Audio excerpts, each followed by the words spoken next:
Terima kasih Datuk Deputua. Datuk Deputua, sebenarnya rang undang-undang ni banyak di antara cadangan-cadangan ni adalah satu yang saya rasa berpatutan. Saya juga ingin sebelum bermula berterima kasih kepada Menteri kerana telah manggil kita untuk berbincangan 2-3 kali mengenai isu ini. Dan walaupun dalam hari ini pun dengan Kuala Rengat dengan Sungai Seput kita ada perbincangan, akan tetapi perbincangan itu walaupun gentleman perbincangan, tetapi ada sesuatu yang tidak kena. Satu di antaranya adalah contractor for labour. Dan ini bukan kali pertama, tahun 2010 kali-kali pertama membawa rang undang-undang ini, saya dan beberapa ahli parlimen telah berjumpa dengan menteri dan mengatakan bahawa ia tidak kena kerana asas dan fundamental aspect di antara majikan dan pekerja, the basic element of employer-employee relationship akan hilang. Dan apakah kawal selia dan apakah garanti kepada pekerja kalau kita ada contractor for labour. Hari ini saya telah difahamkan oleh menteri bahawa ini adalah kerana desakan NEPW. Tapi saya nak katakan, bukan NEPW saja mewakili pihak pekerja di negara ini. Kita ada lebih kurang 500 union di negara ini. Dan satu di antaranya ada NEPW. Dan jika rang undang-undang diluluskan, ia akan menolong siapa? Pekerja siapa? Pekerja asing, Datuk Deputua. Ramai di antara mereka yang contractor for labour yang terlibat bukan dari negara kita. Tetapi dengan membawa rang undang-undang, ia akan memberi satu galakan kepada majikan untuk mengguna pakai contractor for labour service yang sedia ada. Dan saya khawatir bila ia terjadi, ia akan menyebabkan nombor satu, weaken, iaitu melemahkan perundingan kebolehan pekerja-pekerja kita di antara mendapat gaji yang menesabar dan sebagainya. Dan kedua adalah penglibatan mereka dalam union. Jika mereka di contractor for labour, dia pada sesuatu masa akan bekerja dengan satu factory, lepas tu dia akan dialih ke lain dan dia tidak boleh menubuhkan satu union untuk mewakili pihak mereka. Walaupun sebelum ini yang Berawak Menteri telah berkata kemungkinan menggunakan Section 2A. Saya rasa itu berpatutan. Dan saya khawatir lah kerana sumber manusia sebelum ini pada tahun 1999 pada 17 Julai satu aku janji telah diberi di parlimen ni, di mana semasa rang undang-undang South Indian Labour Fund sedang dimansuhkan, dia telah memberi 2 aku janji. Sekarang sudah lebih kurang 12 tahun aku janji tidak diikuti. Di antaranya mengambil tanah kepunyaan masyarakat India dan kerajaan ingin membina satu kolej. Kita bantah, tetapi lepas bantahan tu kerajaan memberi 2 aku janji.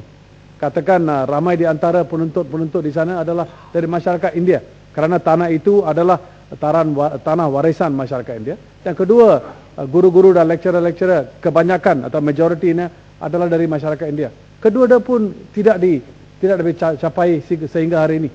Saya lagi ingat pada tahun 2004 hanya 1 murid saja di antara 400 murid yang belajar di sana ada dari masyarakat India. Dan saya khawatir, aku janji yang berhormat yang mungkin akan kata menggunakan guna pakai Section 2A, ini semua cakap-cakap di angin saja. There's nothing concrete.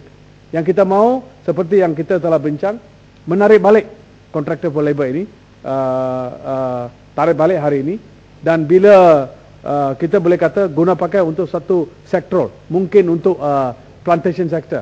Mungkin pada masa itu kita boleh guna pakai perkara ini. Saya khawatir kerana kerajaan dengan tidak sengaja memberi galakan. Teluk Intan. Terima kasih Yang Berhormat Ipoh Barat. Terima kasih Datuk Yang Di-Pertua. Yang Berhormat Ipoh Barat, adakah Ipoh Barat setuju bahawa ini contractor for labour ni sekarang kementerian dan kerajaan usahakan untuk membawa rang undang-undang ini sebagai satu akta adalah lebih mementingkan pihak majikan dan pihak-pihak swasta yang ada kepentingan untuk membuat ini sebagai satu perniagaan di arena supply of labour. Adakah Yang Berhormat setuju?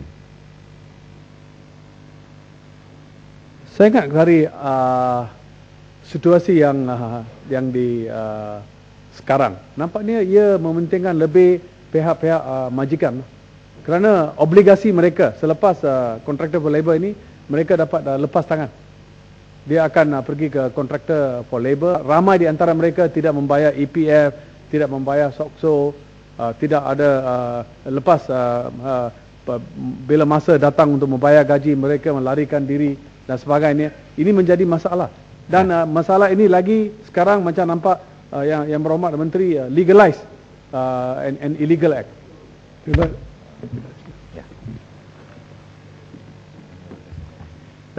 Saya sebenarnya hairan kerana berdasarkan kepada apa yang disebutkan tadi, memang banyak pertemuan dan rundingan telah diadakan oleh pihak kerajaan. Tetapi nampak gaya selepas pertemuan yang banyak dan rundingan yang banyak ini sekalipun, akhirnya apa yang dikeluarkan ini, yang dihasilkan ini tetap tidak dipersetujui oleh pihak MTUC, ya, dan kebanyakan daripada persatuan-persatuan sekerja yang disebutkan tadi, ya. Tadi yang berhormat Ipoh Barat telah mendengar, ya, hujah daripada Kota Belud, ya, sikapnya MTUC ini pembangkang, ya. Kalau ada sikap yang seperti itulah, ya, adakah mungkin, ya, satu rang undang-undang yang betul-betul baik boleh terhasil? Dan sikap, saya sudah tahu, don't lecture to me, ya. I know everything, I already know it, ya. Sikap yang seperti ini, ya. Sedangkan kita tahu bahawa persatuan-persatuan sekerja ini seperti MTUC, merekalah yang mewakili pekerja, ya. Kita kena dengar, ya, apakah bantahannya, mengapa, cara bagaimana nak atasi kelemahan-kelemahan dalam klausa-klausa ataupun ayat-ayat yang terkandung dari pandangan pekerja. Janganlah kita ni anggap kita dah tahu semua, ya. Lalu bagi saya lah, ya, walaupun disebutkan tadilah oleh Kinabatangan, ya, Shah Alam ni tak ada standard lah, apa semua tak ada anu lah, tak apalah kan. Ini menunjukkan diorang ni dah tak ada hujah, ya. Ya, tapi bila diorang kemukakan orang ni dah hadir, Syed Syahir dah hadir, ini dah hadir, itu dah hadir, dan oleh kerana mereka hadir, maknanya semua telah setuju. Apa pandangan Ipoh Barat, ya, tentang pendekatan, sikap, ya, dan seolah-olah MTUC ni semua nak menzalimi pekerja, yang nak bela pekerja hanya kerajaan? Itulah sikap yang, dan saya rasa inilah masalah negara kita. Satu kerajaan yang walaupun disebut oleh Perdana Menteri, the age, zaman kerajaan dah tahu semua telah berakhir. He said it's over, ya. Tapi I think you were witness to the kind of attitude, yeah, that was shown just now. This is exactly the type of attitude that prevents us, dengan izin lah, Tan Sri Speaker, that prevents us from achieving a good rang undang-undang. Saya Pandangan. setuju kepada Shah Alam. Ipoh Barat, you sit down first. Duduk. Lecture. Ramai lagi yang hendak bercakap. Sila. I want indication.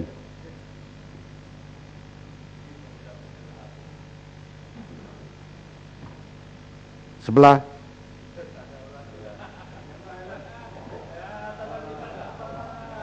Ya, masih duduk yang berhormat, duduk. Kalian berhormat.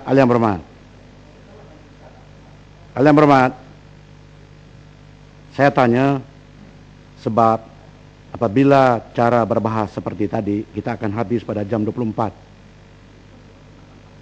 Dalam demokrasi yang berhormat, saya ingin ingatkan, apabila sudah isu di bawah, masing-masing telah berhujah, tidak ada yang boleh berhujah 4-5 kali sehingga puas hati. Pada akhirnya, saya berkuasa untuk put to the vote. Pada hari ini dan kemarin cuma 2 sejak saya sama Timbalan, 1 duduk. Jadi apabila berhujah nanti, hujah dengan cara baik, mencela dengan cara baik. Dan kalau mencela, setiap kali saya remind, jangan bawa poin baru untuk hela berbahas. Tidak akan kita habis. Tan Sri Speaker menegur saya ke? Apa dalam hujah saya yang tak betul, Tan Sri? Saya menegur cara yang dia hujah, yang berhormat daripada Kota Belud. Bila nak tanya soalan tak habis soalan, I know. Don't lecture to me. Apa ni? Macam mana sikap macam ni? Inilah sikap dia. Samalah. I mean, to be fair lah, kita patut beri peluang orang yang nak tanya soalan, let him finish his point. Jangan tunjuk sikap yang seperti itu. Saya tegur, kerana inilah sebabnya kenapa all labour negotiations fail. Terima kasih, Tan Sri. Sila, Barat, saya sambung sikit. Terima kasih. Sekejap. Dua perkara Shah Alam yang bangkitkan. Nombor satu, saya setuju ada ramai di antara kita yang sangat angkuh lah. Kalau dia, Perdana Menteri sendiri kata the era of the government knowing best is over. Dan kita perlu mengambil kira pandangan orang lain. Ahli-ahli, lebih-lebih lagi ahli-ahli parlimen di sini. Nombor dua, mengenai perkara-perkara yang dikatakan oleh Yang Berhormat Shah Alam. Saya setuju bahawa perubahan-perubahan itu perlu. Tapi yang lebih mustahak, Tan Sri yang betul adalah mengenai perkara yang tadi bangkitkan contractor for labour. Saya khawatir kerana ini adalah fundamental movement of the first time dalam lebih kurang 58-60 tahun, di mana kita mengalih ke satu situasi di mana kita mungkin tanpa menyedar membawa satu revolusi dalam sistem relationship di antara yang dikatakan master and servant. We are breaking that. Dan walaupun Yang Berhormat Menteri mengatakan ILO dan sebagainya, saya khawatir bahawa we may be circumventing apa yang hajat mereka. We have not come to that kind of situation. Dan membawa satu rang undang-undang dan tidak membawa lebih manfaat kepada pekerja-pekerja. Saya khawatir adakah Minister of Labour ini is a Minister of Labour or Minister of Anti-Labour? Kerana saya kata yang the fundamental aspect of it. Kalau Yang Berhormat tak percaya, tanya kepada peguam-peguam who yang membuat employment law.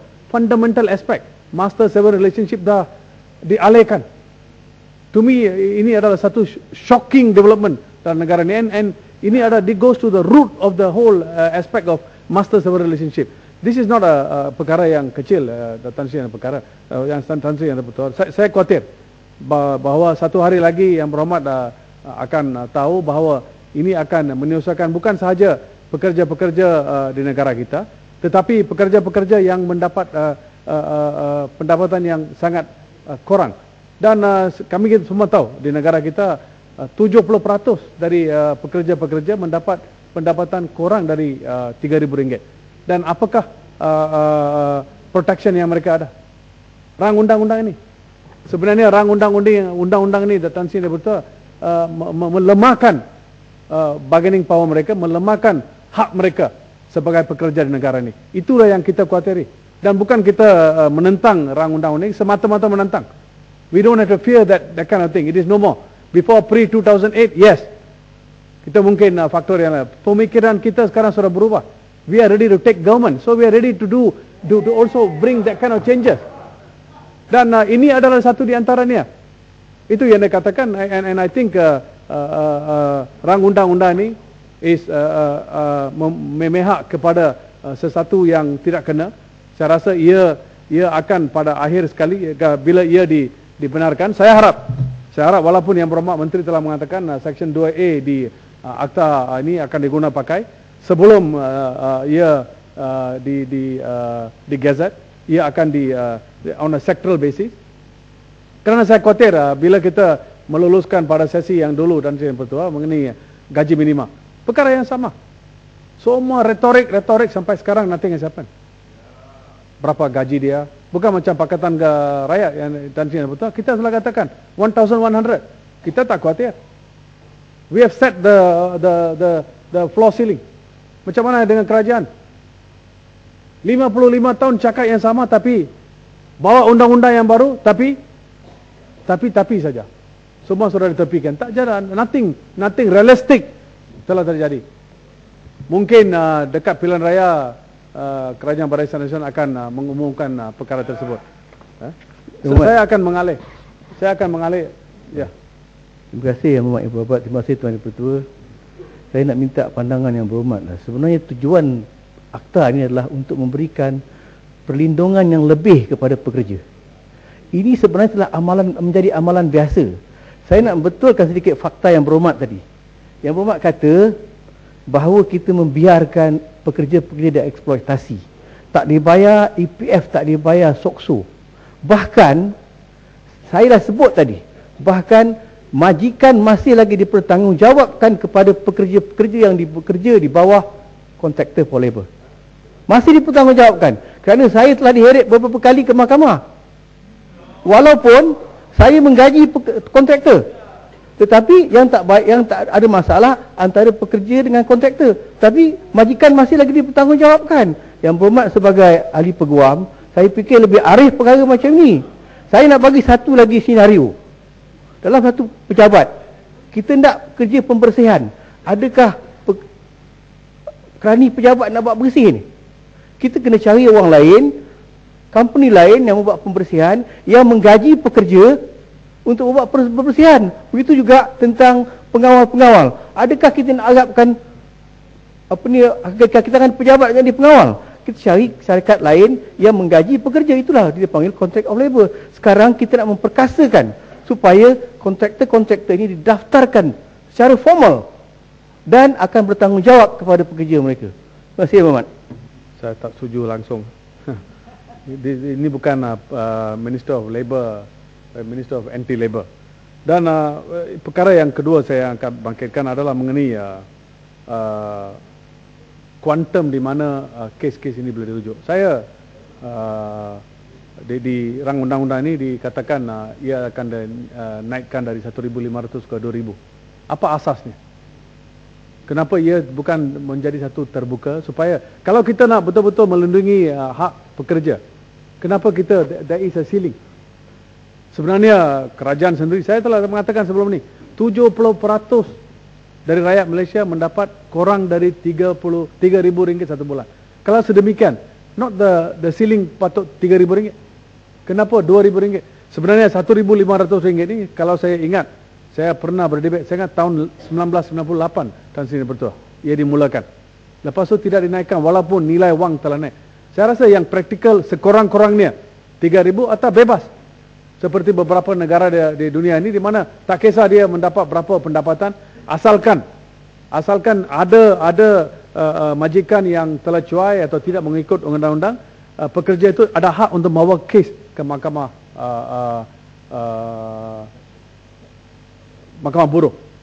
Dan sekarang walaupun di mahkamah biasa, di mahkamah civil court kita ada macam-macam untuk meningkat taraf, mempercepatkan perbicaraan. Nampaknya di mahkamah perusahaan dan di mahkamah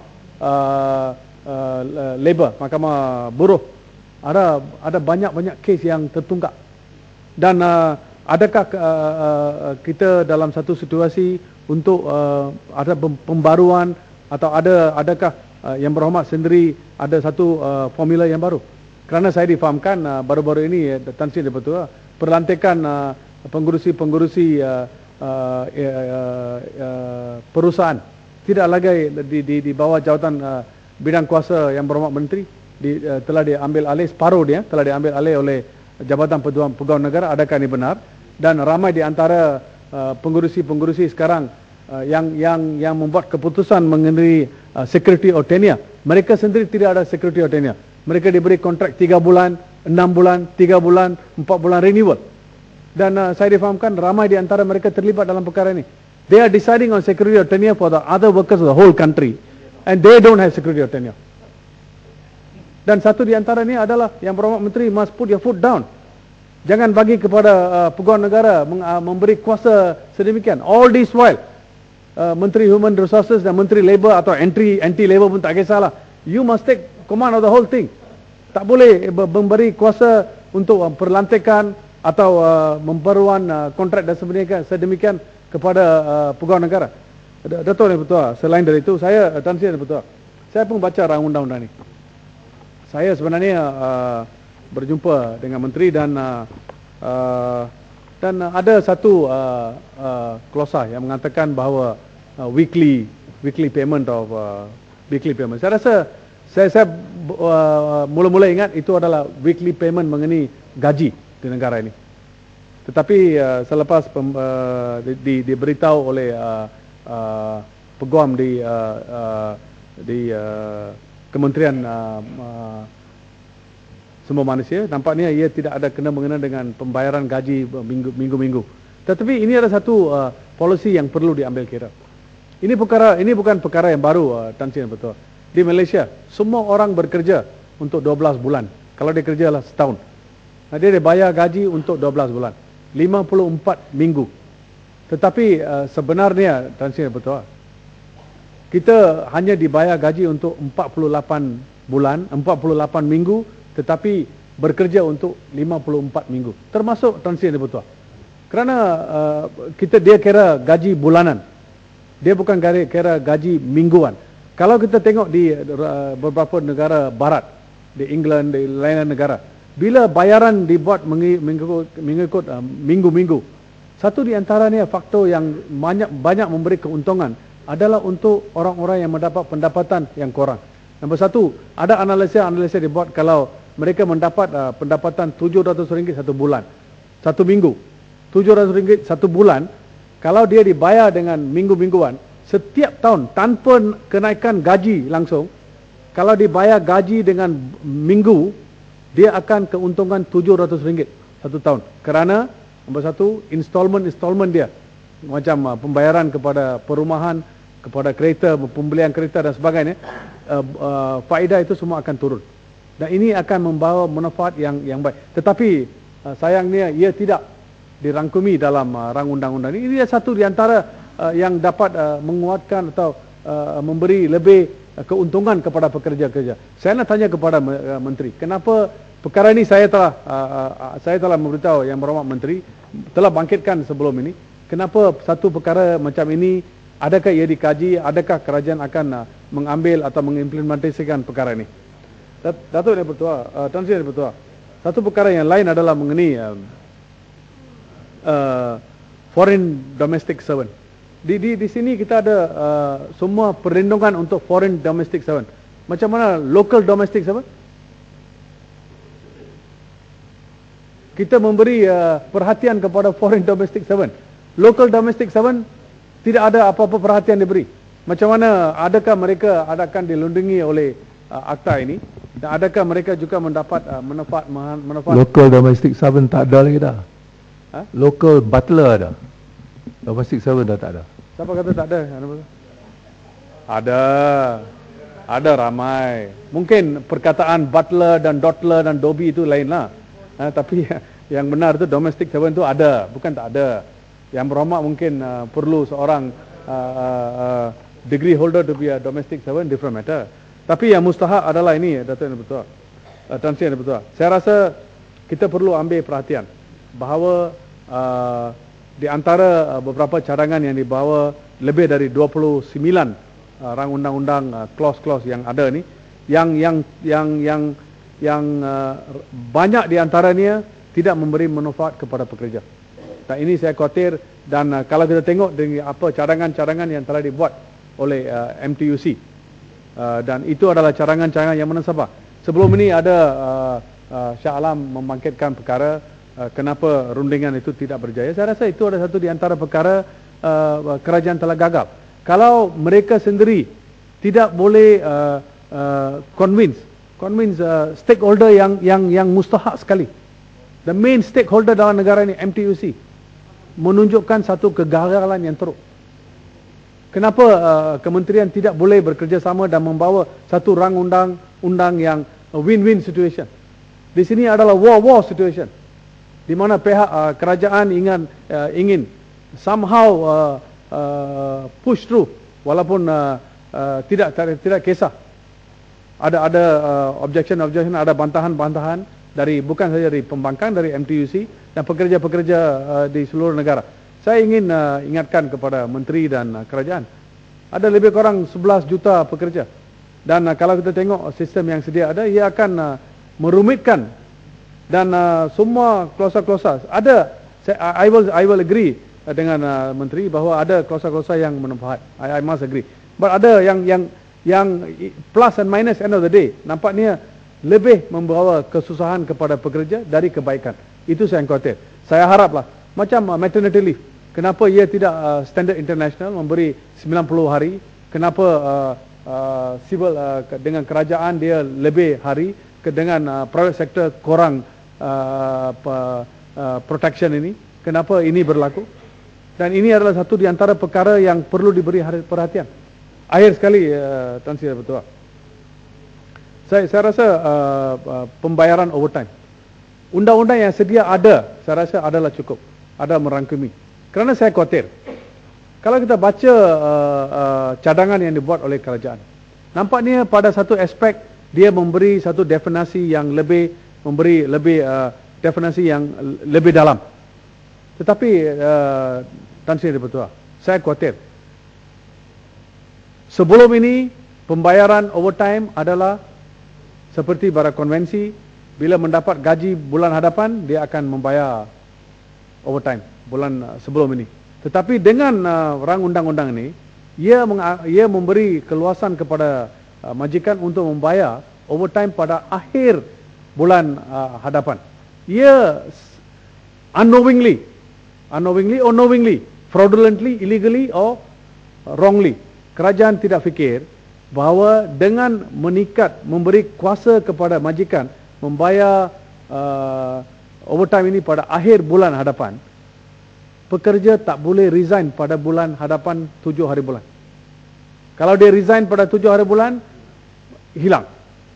Walaupun yang berhormat menteri boleh kata, oh no problem, boleh pergi ke mahkamah buruh. Saya kerap kali pergi ke mahkamah buruh. I practice in labor court. Kita tahu berapa lama ia mengambil dan berapa orang untuk RM70, RM200. Siapa peguam, mana peguam boleh mari. Yang berhormat menteri boleh pergi ke mahkamah buruh. People don't go, Tan Sri Dato'. Ramai di antara peguam, no time. Itu politik dan free ini adalah satu perkara yang menyusahkan pekerja. Saya rasa itu satu perkara, walaupun kita memberi definisi kenapa ia tidak menghadkan pada 7 hari bulan hadapan. Pada masa yang ditetapkan oleh undang-undang yang sedia ada, semua gaji-gaji perlu dibayar sekurang-kurangnya 7 hari bulan pada bulan hadapan. Kenapa overtime pun bukan sedemikian? Kenapa instead of we empower the workers, we weaken the workers? We are bullying the workers. We are making the life more difficult. Kenapa? In the atas asas competitiveness, to be fair to the majikan, itu hasratnya. Bottom line, saya rasa itu adalah perkara-perkara yang perlu diambil kira. Dan saya selepas ini semestinya akan kemukakan bahawa perkara ini rujuk kepada select committee. Terima kasih Ibu Barat dan terima kasih Tuan Speaker. Saya ingin bertanya tadi sebab Ibu Barat menyebut mengenai overtime. Pertama saya nak tahu sama ada di dalam akta ini para doktor dan houseman, doktor pelatih termasuk di bawah akta pekerja ini.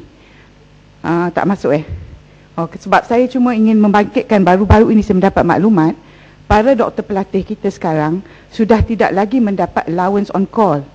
Sebaliknya kementerian telah mengubah sistem pekerjaan mereka daripada call kepada shift system.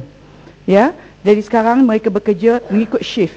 Sekiranya mereka sudah bekerja berturut-turut 3 malam shift malam, maka mereka akan dapat off seperti juga jurawat. Jadi dalam bidang kuasa profesional begini, di mana kata letaknya kawalan dan perbincangan tentang hak kerja mereka dan bayaran? Dan mereka tidak ada lagi, kalau misalnya mereka bekerja secara shift hari Ahad atau hari Sabtu, mereka sudah tidak ada lagi bayaran call.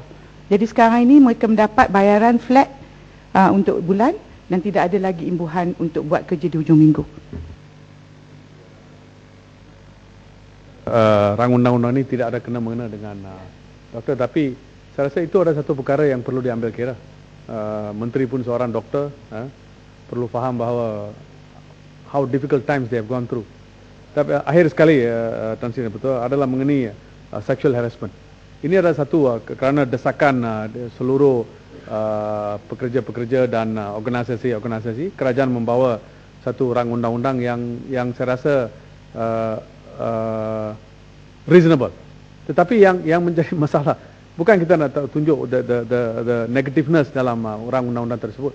Dia ada banyak limitation. Satu di antaranya sebenarnya patut ada satu akta berkaitan dengan hal tu. Kenapa kerajaan sangat kedekut untuk membawa satu rang undang-undang as though like by the by. Sudahlah, okeylah, campur sikit kari sangat ini masak tak apalah, lebih kurang lah. Tak dapat kopi minum teh pun tak apalah, it's okay lah, doesn't matter. That is nampaknya itu because there's no seriousness. Nampaknya macam remeh-temeh lah. This is nothing by the by. Saya khawatir kerana ini bila mengimplementasikannya, there will be a lot of problems. Nombor satu, adakah kita pegawai-pegawai yang terlatih dalam perkara ini? Director General terlibat, dia ada kuasa dan sebagainya. Adakah dia kelayakan dan sebagainya? Dan kita perlu, kalau kita ada rang undang-undang yang tertentu, kita akan more fokus dan akan memberi kuasa dan mereka juga akan lebih train dalam perkara tersebut supaya mereka boleh mendengar dan mereka faham hal-hal sedemikian. Kalau tidak, kita akan ada satu situasi yang by the by satu undang-undang diluluskan, tetapi dalam implementasikan rang undang-undang itu tidak ada kena dengan itu. Itu adalah carangan saya. Terima kasih.